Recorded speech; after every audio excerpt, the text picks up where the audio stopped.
So it's my job to introduce Professor H.W. Brands. It's a real pleasure. It's a pleasure I often experience. When we evaluate faculty members, we judge them according to three broad criteria: their teaching, their service, and their scholarship and productivity. Well, Bill is an extraordinary teacher. Anybody who has heard him speak knows what he must be like in the classroom. Service, well, again, I don't know that you've ever turned me down for the many, many times I've asked you to speak at various events. His service is par excellence. He is, however, most known for his scholarship and his prolific writing of major books of American history. He is the holder of the Jack S. Blanton Senior Chair in History, and he has written over 25 books as a sole author, 5 additional books as a co-author or co-editor. 2 of those books made him a Pulitzer finalist. And I must say, I started reading Bill's books. I read The First American while you were still a professor at that other Tier 1 university in Texas. In fact, I remember taking it to the Texas Book Festival, buying it at the Texas Book Festival, and having you sign it, which became a ritual. Every year, or every 9 months, you had another book. I don't know how you do it, because as much as I love your books, I can't keep up with them. There's a story about Bill, and that is that an editor called him at his home, and his son answered, and the editor said, "Is your father home?" "No, well, he's busy right now working on a book." And the editor said, "I'll wait." And on that note, I give you Bill Brands.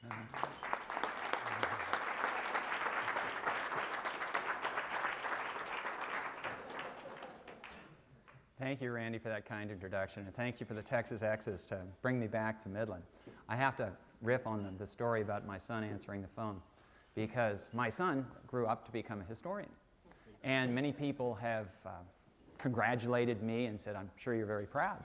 And of course, I'm proud of all of my children, but usually what they mean is that your kid, sort of followed your footsteps.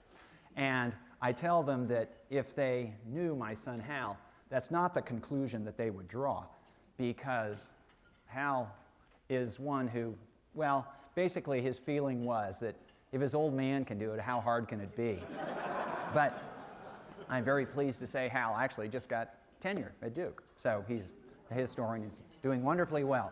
But I'm especially delighted to be back in Midland, because I have been sort of dining out on my last visit to Midland since I was here.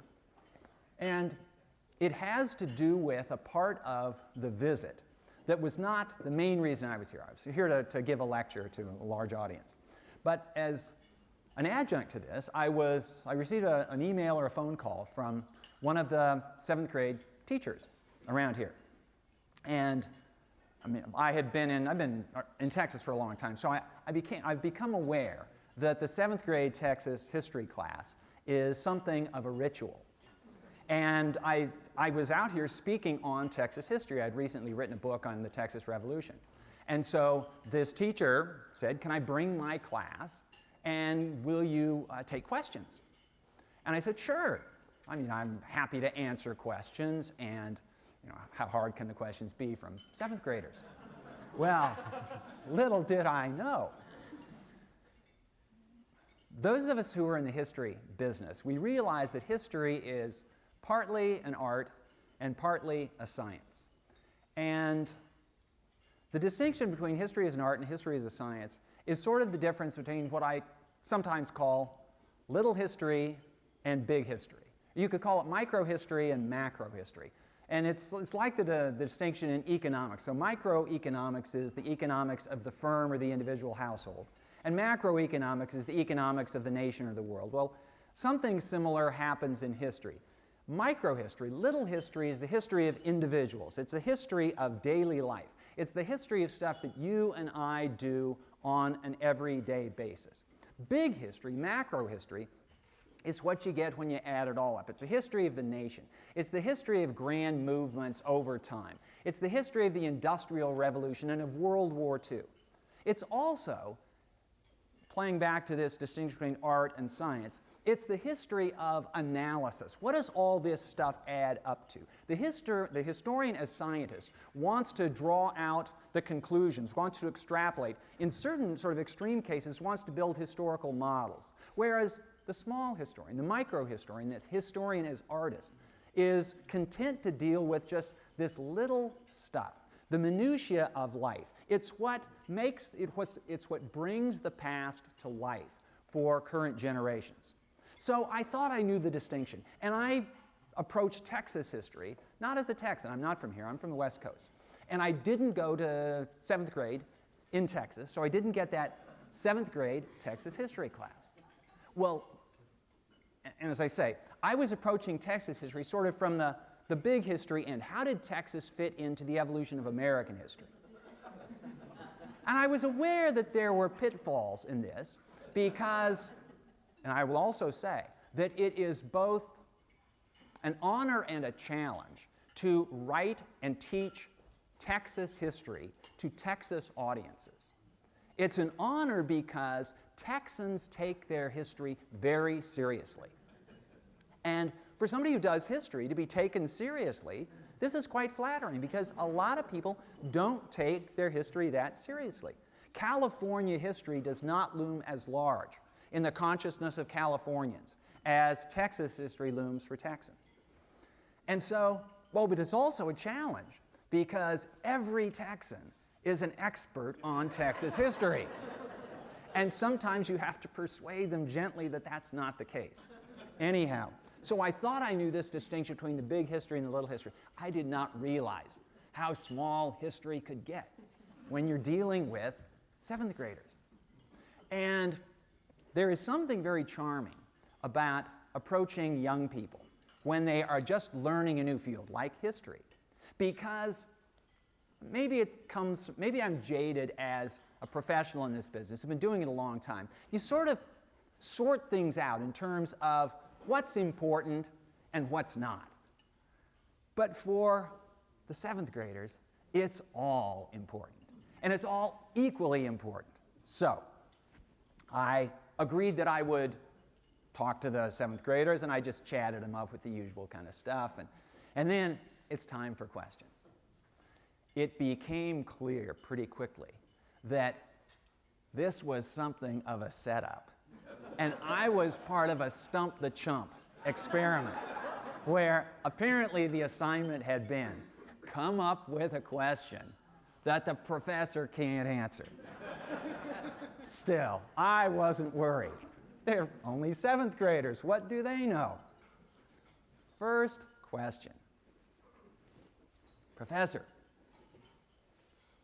what was Sam Houston's middle name? I had not seen that one coming. And some of you, if you've been teachers, you'll know this feeling. And maybe if you've been in other situations, even if you're not teachers, where you can appreciate this, where this question comes at you, and you're trying to figure out how to handle it, and you're not going to say, I don't know. So you start doing this little song and dance, the sidestep. You're working for time. Now, when you're in the teaching business also, you recognize when you've got the attention of your students. And you've got their attention when they think they've got you. So I knew I had them. And this is something, and I'll tell you, I taught in high school before I taught at the college level. So I've taught everybody from doctoral students through undergraduates to high school students down to the 7th graders. And the 7th graders, they're the toughest crowd of all. Because if you don't have them, they're gone. They're thinking about a dozen other things. And it's not about something that happened 150 years ago. Speaking of which, how many of you know what happened 179 years ago today. Yes? The fall of the Alamo. Yes, this is Alamo Day. Anyway, so I had their attention, and I was going to make the most of it. So I thought, okay, Sam Houston's middle name. What do we have here? I said, well, first of all, Sam Houston did not have a middle name. But I wasn't going to tell him that, because in the first place, they wouldn't believe it. Everybody has a middle name. He just doesn't know. But I thought, well, okay, I can get some use out of this. So I thought a little bit, and I knew that Sam Houston and this is where you bring your audience in. I said, well, Sam Houston, when he was about your age, how old are you? 12, 13? Yeah. Oh, well, when he was your age, he left home, and he ran off to join the Cherokees. And he learned the Cherokee language, and he took a Cherokee name, Kalana, which translates to the raven. And I said, I think we could call that Sam Houston's middle name. What do you think? They weren't convinced. Okay, so I got to move on a little bit here. Said, well, okay. After a while, he decided that he wasn't going to stay with the Indians, and he was going to, and the other thing you want to do is you need to sort of establish your ascendancy over your audience in a case like this. Well, they're studying Texas history, so I could throw the questions back at them. So what did Houston do after he came back home? And say, you get him a little bit on the defensive. And so, well, he joined the Army, and he became sort of a famous soldier serving under Andrew Jackson. And on the strength of this, he went back to Tennessee, and he ran for governor. He was elected governor.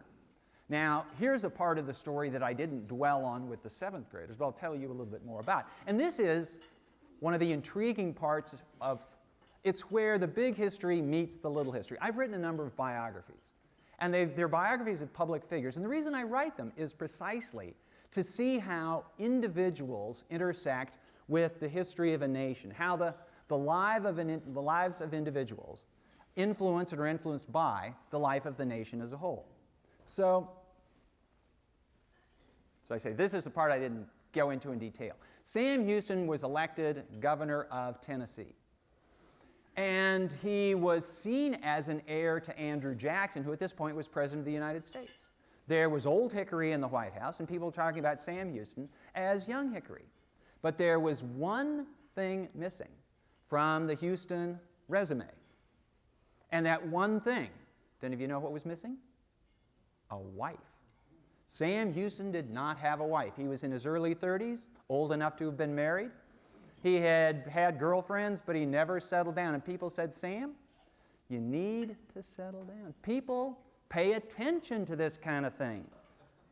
So Houston let it out that he was in a marriageable mood. And he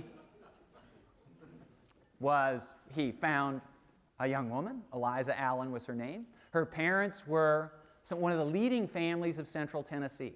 And with great fanfare, the engagement was announced, the wedding was held, and eyes were discreetly averted as the couple went off on their honeymoon. And then something very strange happened, something that gradually became shocking.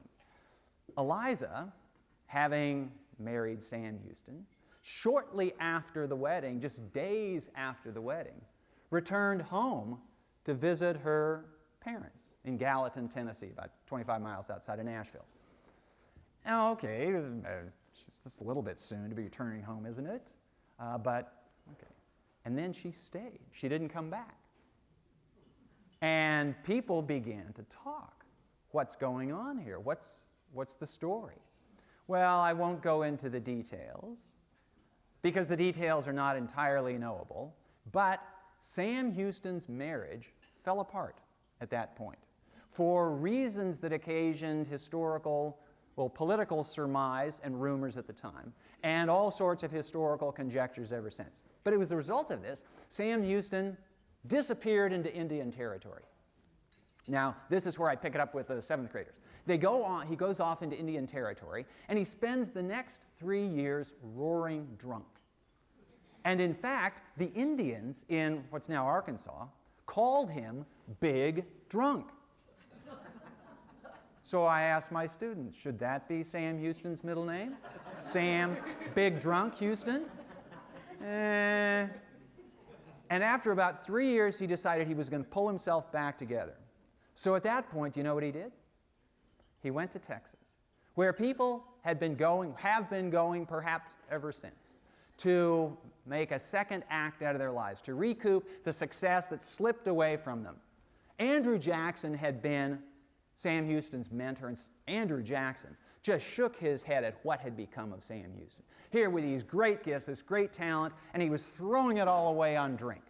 So Houston decides to pull his life back together, and he goes to Texas as Andrew Jackson's secret agent to see if those Americans in Texas are interested in seceding from Mexico and becoming part of the United States.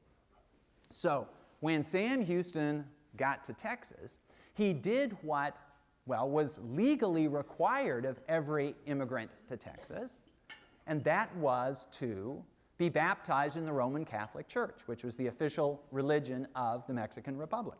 And Houston was not a Catholic when he came, and so he was baptized, and he took a saint's name. And his middle name was Pablo. In fact, I've seen at the Briscoe Center at UT a document that says Sam Pablo Houston. So I said to my 7th graders, that is Sam Houston's middle name. And they were willing to go along with that. So that didn't exactly end the story, although about that time I looked at my watch and said, I think we've run out of time. That's going to have to be the last question. But I'm not going to end with that, because I'm going to tell you first of all, how Houston's life illustrates the strange ways in which this little history and the big history intersect. In that, one can certainly imagine that if Houston's marriage to Eliza Allen had not gone bust, he would have remained in Tennessee, he never would have come to Texas, and the principal advocate of Texas independence from Mexico never would have arrived. Houston eventually, of course, became the commanding general of the Texas Army. It was Houston's decision not to reinforce the garrison at the Alamo. Houston, I'll say this, was the only member of the Texas Army, such as it was in 1836, who had a sense of strategic perspective. William Travis wrote from the Alamo 179 years ago, plus about a week, saying he needed reinforcements, wrote letters to Houston, send reinforcements, we must have reinforcements, and Houston ignored them. And Houston was roundly criticized for this because he wasn't coming to the aid of his fellow Texans. But Houston knew perfectly well that to send the rest of his small army to the Alamo would simply doom the Texas independence project. His army was small enough that the entire army would have been swallowed up by Santa Anna's army when the attack came. So Houston kept his distance. Eventually, of course, the Texas side won. Houston was a victor at San Jacinto. Texas applied for admission to the United States and was rejected by the United States for 9 years, the period of the Texas Republic, which Texans view with such historical pride was not the idea of Texas at all. It was that the United States government would not accept Texas. So Houston, against all expectations, became president of, not the United States, which he had been hoping for, but president of the Texas Republic. Anyway, I won't go into detail into the story, but finally, Houston realizes how he can get Texas annexed to the United States. He writes a letter to Andrew Jackson. Andrew Jackson is in retirement at the Hermitage, but he still was the lion of the Democratic Party in the United States. And Houston knew that Andrew Jackson had an abiding hatred of Britain and all things British. And this dated from a time when Andrew Jackson was 14 years old and was taken a prisoner of war. Jackson was one of the youngest people serving on the American side of the American Revolution. And he was taken prisoner of war. And a British soldier insisted that Jackson shine his muddy boots. And Jackson was a sassy kid, even under those circumstances. And he told the officer where he could stick his boots. And the officer took out a saber and swiped at Jackson's head. This young, scrawny guy throws up his arm, and his hand catches the edge of the sword, but the sword still creases him in the skull. And he bleeds like crazy. But for the rest of his life, he had this little indentation in his skull. And whenever he was thinking evil thoughts about people, his political opponents like Henry Clay and John C. Calhoun or anybody, his hand would instinctively go there. And he would remember how much he despised and loathed the British. So Houston, knowing this, writes Jackson a letter saying that Texas has been spurned by the United States, and it's a dangerous sea upon which the ship of the Texas Republic sails. And if we cannot find safe harbor with the United States, we will find safe harbor elsewhere, perhaps with Britain. Houston, in his mind's eye, could see Jackson's hand going up like this. And Jackson moved heaven and earth, and particularly the Democratic Party, to get Texas annexed to the Union. And Texas became part of the United States. Houston got the news when he was in the city that was modestly named for himself. And Andrew Jackson was in declining health in Nashville. And so Houston wanted to share the moment of triumph with Jackson and be sort of fully reconciled to this man who, for much of his life, had been his surrogate father. But then he became this prodigal son and everything. So he takes his wife, Margaret, and his son, Sam Jr., and they hop on a steamship at Galveston, and they go to New Orleans, and they get on another steamboat that's going up the Mississippi. And all the while, they're getting the news reports from Tennessee that Andrew Jackson is declining. The death watch is out. And the farther up the Mississippi they go, at each stop, things are getting worse. They go up the Ohio, they go up the Cumberland River. And when they get off the boat in Nashville, the word is that Jackson probably has just hours to live. It's in June, this is 1845. And fortunately, it's a long day. And so Houston commandeers a stagecoach, and they head out toward the Hermitage. And Houston is urging the driver, faster, faster, we got to get there. And they go faster and faster, careening around the corners as the shadows lengthen and everything. And they turn the corner into the long drive at the entrance to the Hermitage.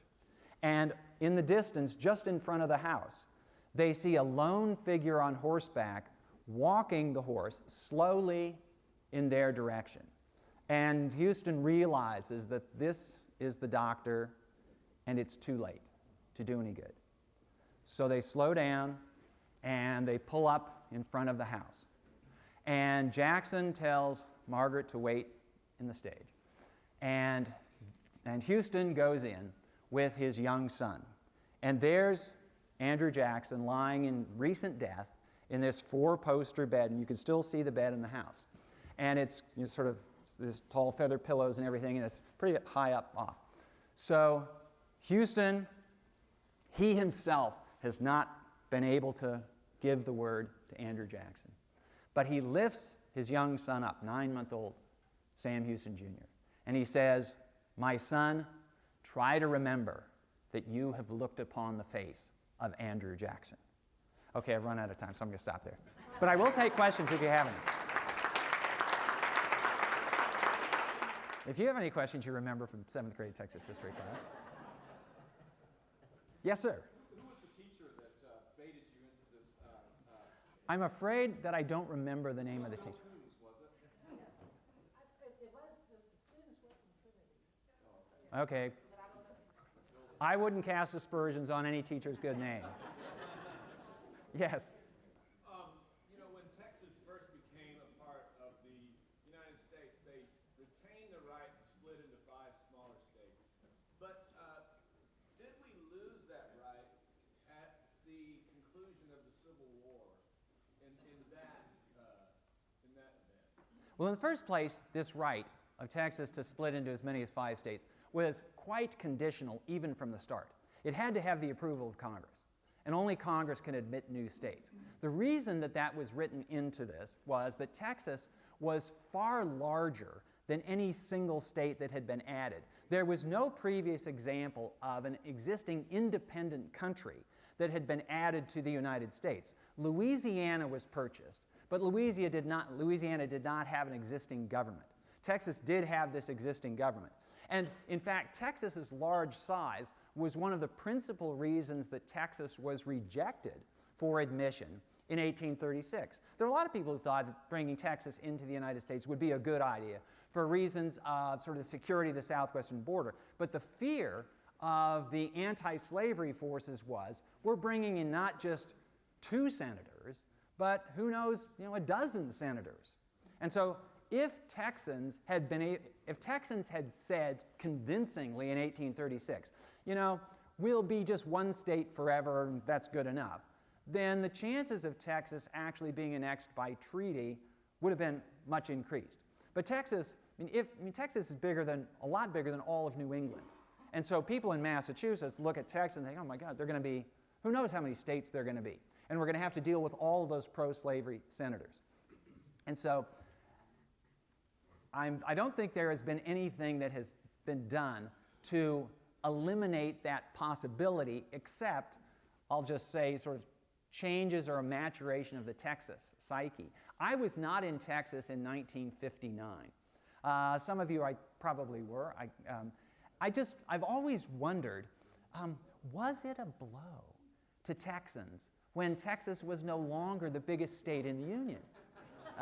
And so it seems to me that from fairly early on, it almost became unthinkable to break up Texas into 5 puny states when you could be this one really big state.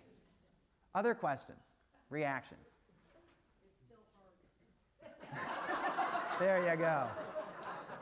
But weren't you pleased to see those trend lines from this morning? The Texas oil production, is now well back up above Alaska. So we gained that title back. Other questions? Yes. What are you working on now? What are you writing about? What am I working on now? Well, I am putting the very finishing touches on a biography of Ronald Reagan, which will be published in May, in time for Father's Day, in case there's anybody on that reading list. So that's kind of talk about sort of big history and little history. It's a big book. But in terms of little stuff, I'm going to guess it was sort of at the challenge of a couple of my students about 5 years ago. In fact, it was in my Plan 2 class, Michael Stoff, that I teach in Plan 2. And it's a wonderful experience for any teacher. You get 15 or 20 really bright, energetic students who you just toss out ideas and they leap up at them. And so I was explaining to these students how they should most effectively format the research paper they were writing for me. And I said, use this as a template. And I'm suggesting this to you because it will allow you to convey your ideas, and it will encourage you to organize your thoughts most effectively. And I said, however, I'm not going to make this a requirement. This is a strong suggestion, but genius makes its own rules. And so, what the heck? If you want to write your paper in the form of haikus, give it a try. And of course, hand goes up, Professor Brands, have you ever written history in the form of haiku? And I said, well, no, but now it just turned out, and this is one of the advantages of living in a place like Austin. It was at South by Southwest just that year that Twitter was sort of unleashed on the world. And I, as a writer, I've been thinking about the various ways that we communicate by writing. And so some people write big fat biographies sometimes, and some people write shorter books for classroom adoption. Some people write short stories, and by the way, I also teach in the Michener Center at UT, which is the best creative writing program in the United States. And I teach a class where half of the students are history students, history and journalism students, and half of the students are creative writing students, typically novelists, screenwriters. And there's a wonderful interplay between these two different groups. But anyway, So I'd been sort of thinking about the various ways that we communicate stuff. And so I had been thinking about, well, what if one were confined to 140 characters, which is the length of a Twitter message? And then when the students suggested haikus, I thought, aha, how about writing a history of the United States, in the form of haikus and publish them via Twitter? And so this is what I've been doing for the last 3 years.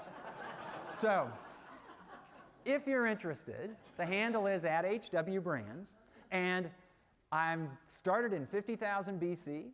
I'm up to the 1930s. But lately I've been losing ground. It's been taking me more time to tell the story than it took the story to play out. So we'll see how that one winds up. Thank you very much.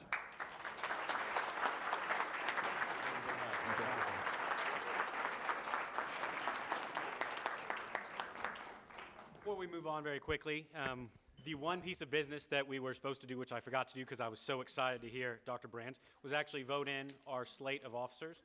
Everybody should have had a sheet on their chair, and I'll just read out the volunteers that have agreed to be our officers for this next year, as long as everybody votes for them. Anybody else that wants to volunteer, I think any of these people would be more than happy to give up their seat at the table.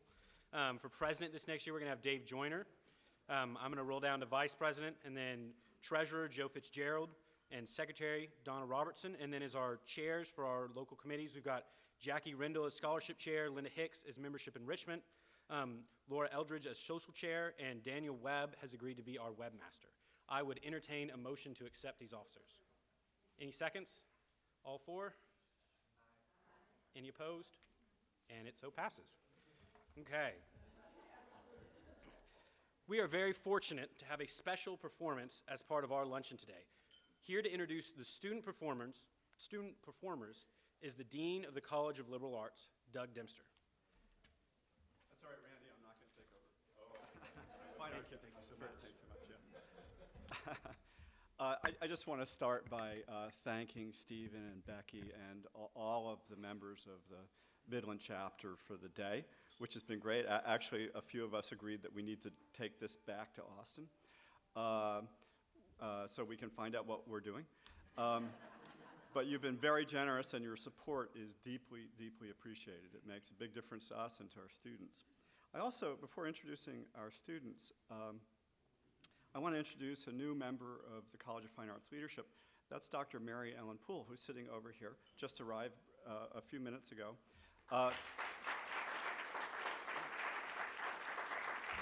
Dr. Poole joins us from the backwater of San Francisco, where she was the dean of the San Francisco Conservatory of Music, a fabulous school and a great catch for us. She's a music historian and a flutist who actually studied in Texas at Baylor University, a very good music program. And she is the holder of the Florence Thelma Hall Centennial Chair of Music, which she holds by virtue of the great generosity of Midland's own Miss Marie Hall. So we're very, very grateful for that.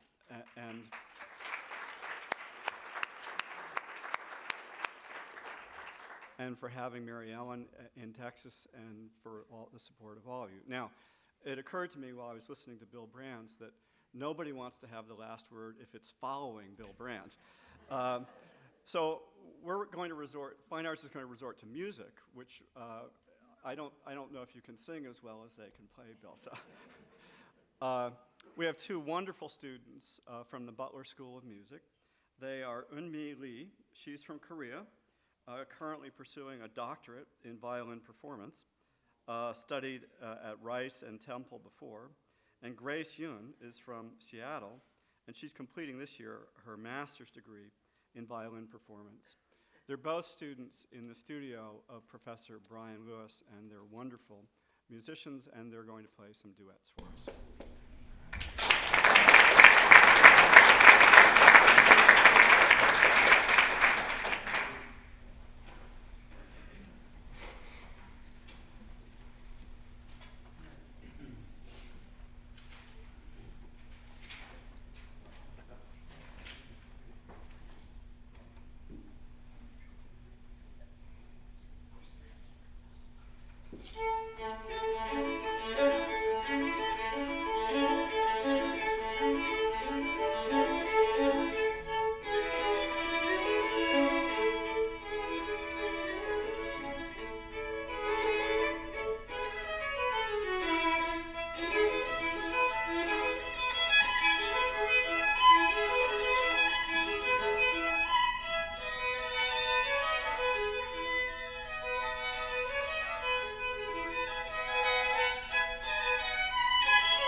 stand up.